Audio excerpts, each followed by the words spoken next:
ក្រសួងការពារជាតិប្រកាសបដិសេធ3ចំណុចចំពោះការចោទប្រកាន់គ្មានការពិតមកលើកម្ពុជារបស់សារព័ត៌មានថៃជុំវិញការចល័តកងទ័ពលោកជំទាវឧត្តមសេនីយ៍ឯកម៉ាលីសុជាតាអ្នកនាំពាក្យក្រសួងការពារជាតិបានគូបញ្ជាក់3ចំណុចបដិសេធចំពោះការចោទប្រកាន់គ្មានការពិតរបស់បណ្ដាញសង្គមនិងសារព័ត៌មានថៃមួយចំនួនដែលបានចុះផ្សាយថាកម្ពុជាបានចល័តទ័ពនិងសពាវុធដោយភ្ជាប់ជាមួយនឹងរូបភាពមួយចំនួនយោងតាមសេចក្តីប្រកាសព័ត៌មានរបស់ក្រសួងការពារជាតិនៅរសៀលថ្ងៃទី26ខែកញ្ញាឆ្នាំ2025នេះក្រសួងការពារជាតិបានប្រកាសបដិសេធនិងគូបញ្ជាក់នៅការពិតចំនួន3ចំណុចចំពោះការចោទប្រកាន់នេះថា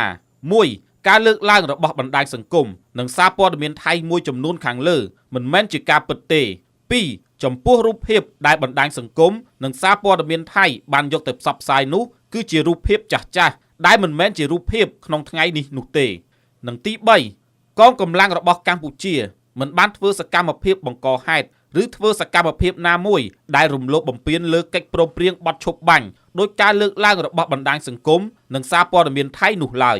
ក្រសួងការពារជាតិបានសង្កត់ធ្ងន់ថា